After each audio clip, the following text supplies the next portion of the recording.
Good evening, Vine Church, and welcome to our Wednesday night live stream. We are glad that you're here to join us tonight. Reminder, this is live and it is streaming, and so jump on Facebook, YouTube, and you can make comment. And as we discuss tonight and work through some of the Bible stuff, if you've got something you want to jump in and ask a question on or participate in or just make a comment or joke or whatever you want to do, just jump in. Let's have that discussion. Please open your Bibles to Matthew chapter 23. That's where we'll be tonight, and we'll get started. While you're doing that, I want to bring a couple things to your attention. First of all, this week on Sunday, this is the first Sunday that we'll go back to semi-normal gatherings on Sunday morning, which basically just means that we'll have children's ministry available now for both services. We'll continue to encourage you to wear your masks. We'll continue to do our temperature checks at the door, but we go back to all our regular children's ministry planning, so we invite you to come to both services with the expectation that there's children's ministry available, and we hope that you're ready to get back in the swing of things if you've been waiting on that. Number two, I want to let you know that on Saturday, November 7th, that's not this Saturday, that's the next Saturday, we have an event here at the church. We're hosting, and this is kind of weird, so don't let the language throw you. We are hosting a live stream event, meaning that there's a physical gathering here at the church of men who want to be a part of this gathering. It's called Better Man, and it's on the 7th, and we'll be going together physically. We'll be watching and taking in a live stream here at the church that other churches will also be involved in. A good lineup if you're a New York Yankees fan and a baseball fan in general and a music fan, all that kind of stuff. There's a great lineup.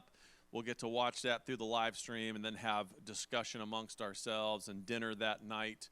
And so that gets started on November 7th. We'll send you more information about that through email and text as we get closer and closer, but we invite you out for that. If you're coming, give me a thumbs up. Tell me you're with me. Are you with me? All right, let's get started. First things first. Most of us, if you grew up in a religious setting, you could have been introduced to the concept of God in a pretty kind of angry way, meaning that God is angry. He's angry with everybody. He's angry with the world. He's angry with sinners. He's angry with people who, this is how God, this is how God looks in a tremendous amount of Renaissance artwork. I mean, this is the deal. You may have been introduced to Jesus in the same way, meaning that a Jesus who is angry and upset. There's a great little section in the scripture where it's called the cleansing of the temple. There are different records of that takes place in the gospel accounts, eyewitness accounts of that cleansing. Jesus walks into a temple where there's an economy that's kind of risen up around the concept of sacrifice and the changing of money and offerings, and he's upset at that exorbitant economy that is taxing the people, and he gets mad and he starts overturning tables, and he takes a whip and he's whipping people, and I love this little picture, like Jesus just threatening to punch somebody. Maybe you've even been introduced to a Jesus that is angry. That's potentially possible. But for most of us, we've thought about an angry God. Unless you are, a fairly accomplished Bible student or spent some time in Bible study, you may not have thought about an angry Jesus. But there are places in the New Testament where we get exposure to Jesus's righteous anger. And we notice that his anger, in many of these settings, it's directed toward the religious establishment, which is different than the way religion has kind of pictured God versus picturing Jesus. In the Old Testament, we have a God who's, judging and releasing condemnation and throwing lightning bolts and all this stuff. And typically, the religion has kind of made a picture of God who is angry with people. But the Jesus of the Bible, and the Jesus that most of us has been exposed to, has been a kindler, gentler, loving Jesus, a friend Jesus, even somewhat effeminate Jesus. It's just easy going. And so it's surprising to kind of be introduced to this angrier side of Jesus that we see in a few places in the New Testament. Our series that we've been working through together as a congregation comes out of Matthew chapter 23, and it's called the Woes, where Jesus gives 7 different woes that are directed towards the religious establishment. Again, that's an interesting note, isn't it? That sometimes we're introduced to God who's mad with people, but Jesus, he does get mad, but he's only angry with the religious establishment, with religious people who've used their position of control and power to manipulate. And so we find a Jesus who is angry, but he's not angry with people. He's not angry with the general public. He's angry with the religious community and the religious establishment. So now we find ourselves in Matthew chapter 23, and we kind of did a little intro last week on Wednesday night, and we got in a little deeper on Sunday morning, and we did our first woe, and now we're on to our second woe. And tonight it's a real simple one. There's not a lot of background and history and culture that we need to dig through to uncover things. In fact, this is going to be a pretty short little study, but it is powerful. So check this out. Matthew chapter 23, verse 15 says this: "Woe to you." This is his second woe. "Woe to you, teachers of the law and Pharisees, you hypocrites. You travel over land and sea to win a single convert. And when you have succeeded, you make them twice as much a child of hell as you are." Ooh, burn. Now, there's not a lot to decode here. It's pretty straightforward. What you see is what you get.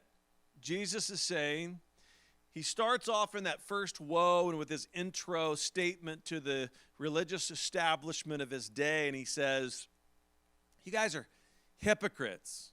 And we explored Sunday that he doesn't just mean that their moral actions don't line up with their moral teaching. What he's presenting is the concept that they, the religious community, is telling people that there's a way to God, people who want to find God, that there's a way to God that involves their moral obedience. But they lay their head on their pillow every night and they know that it's not true, that they themselves have not drawn close to God, and that their messaging doesn't bring people close to God. And so the idea that obedience or moral devotion would bring about right relationship with God, we know is flawed. We know it from the overarching messaging of the New Testament, and we know that what Jesus is saying here is that to present that as true is hypocritical. And so we get to this woe, and we realize that what Jesus is actually saying is, not only are they teaching this, but they're multiplying this idea. So everyone they convert, and he says they go over, they're traveling, they're on mission, they're out in the world as they trade and moves amongst the Roman world, that everyone they teach this idea to, they multiply this bad idea, and in doing so, they make people twice the child of hell that they are, meaning that they double down on this bad idea, this bad theology, this bad messaging. Which gets us to this little moment tonight where I want to kind of just spend a moment and say this, that have you ever noticed that the motives for sharing your faith can be off? Take that in for just a second. Because that's really what is being said here. That not only was their message wrong, and hypocritical. But in sharing that message and drawing people into this flawed theology, that obviously their motives to share that and to expound upon that and to increase that movement, that too was flawed. I mean, that's really what's going on. Which brings us back to this. I don't know how you grew up. I don't know what your exposure to, like, church and church culture is. But the way I grew up was that I grew up in a pretty conservative Protestant kind of world where a good Christian went to church on Sunday morning. A really good Christian went to church on Sunday night. Sunday night service was a thing. We don't even have that anymore. They also went to church on Wednesday night, and if you were like the best of the best, the most committed of the most committed, you went to what was called visitation on usually Tuesday or Thursday, which was just a group from the church that would go out into the community and literally knock on doors and welcome people that had come into the church, tell them about the gospel, witness to them at their home or in public. That idea seems so foreign today to many of you that are probably listening that, I don't know, maybe this message just fallen on a little bit of deaf ears, but that was my experience growing up. The idea of going out, knocking on the door of someone who's visited a church, and then literally waiting for them to open the door, looking them in the eye and saying, hey, so glad you came to the church. We're here to talk to you about Jesus. Today, the only people that I know that are still doing that actively are fringe groups, the Witnesses or the Mormons. And everybody that I know who's ever had a witness or a Mormon come to their door has always had a negative impression of that moment. No one has ever said, oh, I'm so thankful that the Mormons came to my door on Saturday morning at 8 o'clock or 9 o'clock in the morning. I mean, it seems so foreign, this idea of this contrived version of sharing our faith. And so you got to ask that question, which, what is the motive for sharing faith? For me, I grew up in a culture that used a system of sharing faith, which was called, and this is the cheesiest name ever, evangelism explosion. Maybe you too had some sort of indoctrination into this system of sharing faith, evangelism explosion. It was a little cheesy at best, but what I learned in this, discipleship-based series about how to share your faith was that it was very adversarial, that sharing your faith was about proving yourself right and your faith right and proving others wrong. That's literally the approach that we took. And hear me on this, if you had a different experience, I'm just telling you mine. Maybe your experience was better than mine. But for me, when I really looked at what we were doing, it was about formulating an argument or a presentation that proved the Bible or the faith right and proved other faiths and beliefs and worldviews wrong. Now, at the time, it never occurred to me as a young person that maybe that's not the proper motive to share faith. I mean, that's what was going on in this particular setting with this religious leaders at this religious culture, is that Jesus is condemning the concept of wrong motives for sharing faith and for increasing a group of believers with wrong motives. That's the condemnation. For me, looking back, I look back on a time when faith was being shared, and there was elements of that faith being shared that I know were probably true and good, but the overarching motive, when I look back, I realize it was really a lot about the proving of other people wrong. It was adversarial by its very nature. And you say, well, what's wrong with that? Well, what I notice that's wrong with that is that when you read the accounts in the New Testament of Jesus interacting with people either of a different worldview, different belief system, different understanding, there doesn't seem to be this adversarial, I'm right, you're wrong kind of motive that's driving those conversations. In fact, what sticks out to me is Jesus' care and love and concern and passion and desire to have people find the God that they are looking for. I don't say that to say that there's multiple gods, just that the God that we're all looking for, Jesus was trying to introduce. Let me give you just one example tonight, and then we can kind of talk for a second. Just one example. If you want to follow along with this example, it's at the end of Luke chapter 8. Luke tells us that at some point Jesus travels across the Sea of Galilee and that he goes into a place that's called the Decapolis. The Decapolis was a 10-city region that was founded by Alexander the Great.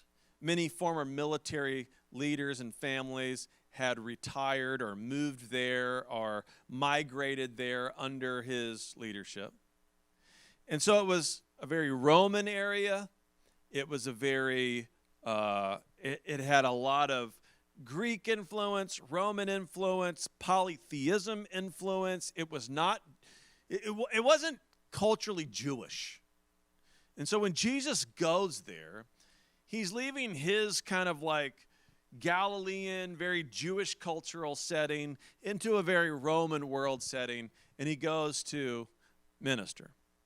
In Luke chapter 8, we're told that he's greeted by a guy who's basically naked.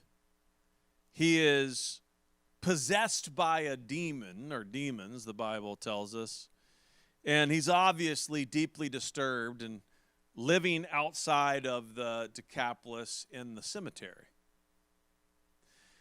There's an exchange that takes place between this crazy, demonic, naked guy greeting Jesus. He's like the tourism council greeting Jesus. And there's this encounter where Jesus excommunicates or heals or gets rid of these demons, throws them into a flock of pigs, it says, and the pigs drown themselves. And at the end of the encounter, the people of the town, because this guy's famous as the local crazy demonic guy, at the end of the encounter, the people of the Roman area are so scared of the power that Jesus displays in healing this demonic man that they ask Jesus to leave. They're not like so overwhelmed that they want more of Jesus. They're scared of what they've seen here because they can't explain how this man that they've always known living out amongst the tombs, naked and possessed, has been now healed and set right. So he's asked to leave, and Jesus decides that he does leave. He gets back in the boat to leave, and this demonic man comes back, or this guy that's been healed now, comes back to Jesus and says, "Can I go with you? Let me travel with you." Well, Jesus says this, and this is an interesting little phrase at the end of this Luke chapter 8 here, and I want you to see this. "Return home and tell how much God has done for you." I want you to see that. Return home and tell how much God has done for you. Now, that's an interesting little request, isn't it? He's not saying go back to this Roman world or this Jewish world that's monotheistic based, that already has a general understanding of the God of the Old Testament. He tells them to go back to the Decapolis, this 10-city Roman region that would have been very polytheistic in its culture. He tells this man to go back to a place where there's no real support system, no church, no gathering of the saints, so to speak. And he tells them to do one simple thing. Go home and tell people how much God has done for you. Tell them of the mercy and the grace that God has bestowed upon you. Which means this, that he doesn't tell the man to go back and defend the idea of monotheism. He doesn't tell him to go back and learn the Old Testament and figure out how to defend the Old Testament, how to prove that monotheism is right and polytheism is wrong, how to prove that the God of the Jews is superior to the God of the Muslims or the God of the Greeks. He tells him to do one thing. Go back and tell your story. Tell what God has done for you. It's simple. To that, I think there's some truth in there. That when we ourselves are touched by the grace of God and the mercy of God, that the answer to how we live out the rest of our lives become very simple. You're not required to be an apologist and to defend God and to prove other people wrong. The whole goal here is not to defend your worldview or your religious system or your religious thinking. Simply this: go back and tell everybody you do life with about what God has done for you. Easy. And everybody can do that. That's an easy thing that everybody can do. We were having a discussion the other night with a small group, and I loved the discussion because I said, I think so many people, when it comes to evangelism, mission work, sharing their faith, they think about it in terms that are so contrived and systematic and like taught and learned like it's a sales pitch of some sort. And if they just learn the sales techniques, the Dale Carnegie sales rules, that somehow they'll be able to share the gospel better and convince people to become part of the faith. But I don't think that's ever how it was meant to be. I think it was meant to be something so much more natural, so much more authentic than that. And so we were talking, and in this group, one of the people in my small group that I was with has a dramatic testimonial story where they had spent the vast majority of their life up until the last few years living defiant before God and in the midst of some real dark and deep sin that has shaped their existence and their heart and their life. And it's pretty dramatic what they've done. There was drugs and relationships and jail and all of these things involved. And when there's somebody like that, God gets a hold of somebody like that, their story is so compelling, just so compelling. And for them, it seems almost easy for them just to share their story and go, look, this is what God did for me. I was here, and now I'm here, and he just freed and changed my life. But somebody in my group said, yeah, but Mike, that's not my story. My story is so much more mundane than that. It's not dramatic. It's like, I grew up in a fairly Christian home. I, at some point as a young person, made a decision to follow Christ and put my faith in him. I've spent the last 30, 40 years in and out of places of deep faith and places of shallow faith. It's fluctuated, but for the most part, I've stayed on board on the team and followed God or tried to. And I'm not sure how that story would compel anybody. And I said, whoa, wait a minute, hold on. That's a great story too. And let's not forget that every story God can use. I mean, that's a great story too, and I don't want you to undermine your story. My story is like that. My story is as simple as, hey, I made a commitment to Christ as a young person. I felt a call into ministry in my teens and my 20s. I went into ministry, went to divinity school, have always worked at the local church. But I can tell you that in that story along the way, there's been real highs and real lows of faith. And I've noticed that God's put me with people from time to time that sharing my lows and or my highs as comparison to what they're going through has inspired faith within them. It's inspired them to keep going, to press on, that this is a long road. It's reminded people that there's not always good and perfect situations, that sometimes following God doesn't mean things always work out. Sometimes it's hard. Sometimes it's painful. Sometimes there's loss. Many times there's regret. I've noticed also that God's put me with people that I've got the privilege to remind them that being a follower of God doesn't mean that I'm perfect, but that I'm flawed. And being open about those flaws reminds them that they can be open about their flaws, creating an honesty about what we share and our adventure together and moving towards God. But whatever your story is, whether it's as mundane as mine or as dramatic as my friend who had come out of a lifestyle of real destruction, your story is still your story, and no one can take it away.